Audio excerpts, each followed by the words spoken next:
जैसे ही जैनब और अली की शादी हुई, उन्होंने तय किया कि वे शहर की तेज तर्रार जिंदगी से दूर किसी शांत और प्राकृतिक जगह पर रहेंगे। बहुत ढूंढने के बाद उन्हें एक छोटा और खूबसूरत गांव मिला, जो हरे भरे जंगलों और पहाड़ों से घिरा हुआ था।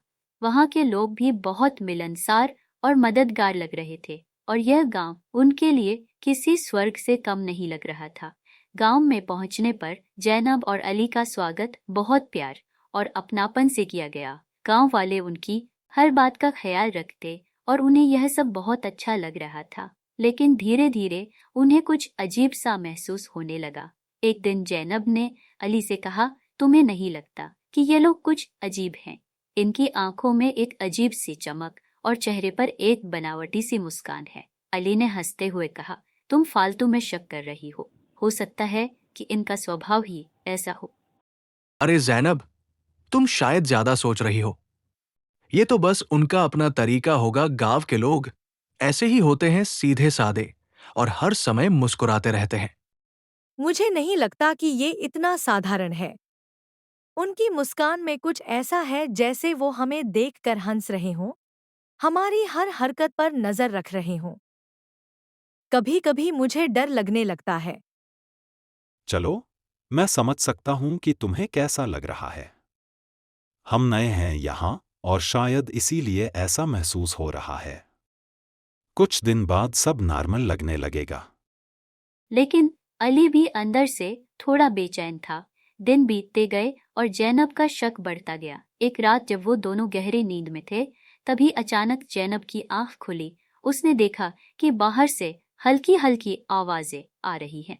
उसने अली को जगाया और कहा, बाहर से कुछ आवाजें आ रही हैं, चलो देखते हैं। अली ने खिड़की से बाहर झांका तो देखा कि गांव के सभी लोग जाग रहे थे और सभी एक दिशा में जंगल की ओर जा रहे थे। अली ने कहा, क्या पता ये लोग कहाँ जा रहे हैं, हमें भी देखना चाहिए। अली, ये सब लोग आधी रात को कहाँ जा रहे हैं? क्या हमें उनके पीछे जाना चाहिए? मुझे भी समझ नहीं आ रहा।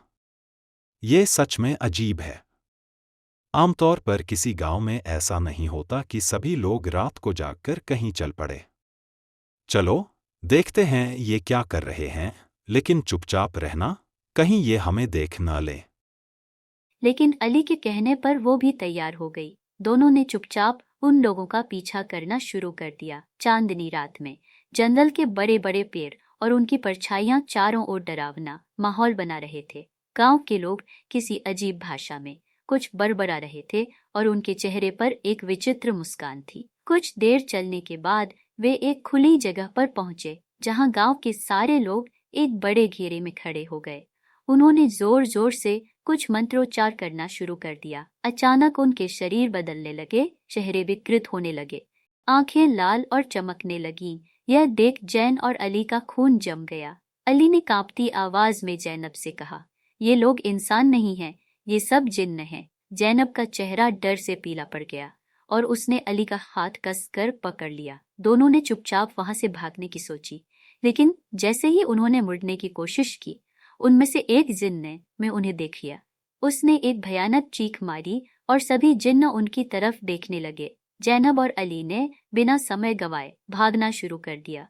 उनके दिल जोर जोर से धड़क रहे थे, लेकिन डर उन्हें और तेज भागने पर मजबूर कर रहा था। किसी तरह वे अपने घर पहुंचे और जल्दी से दरवाजा बंद कर दिया। जैनब ने कांपते हुए कहा, हमें यहाँ से तुरंत निकलना होगा, वरना वो लोग हमें पकड़ लेंगे।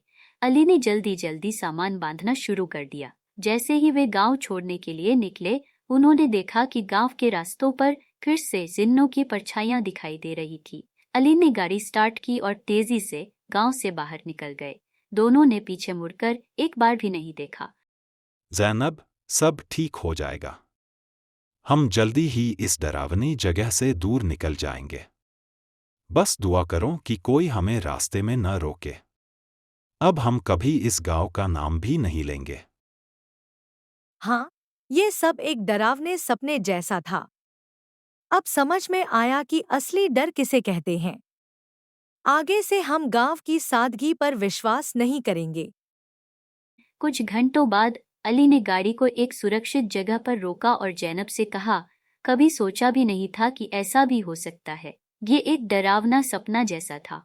जैनब ने सिर हिलाते हुए कहा, हाँ, अब समझ में आया कि असली डर किसे कहते हैं।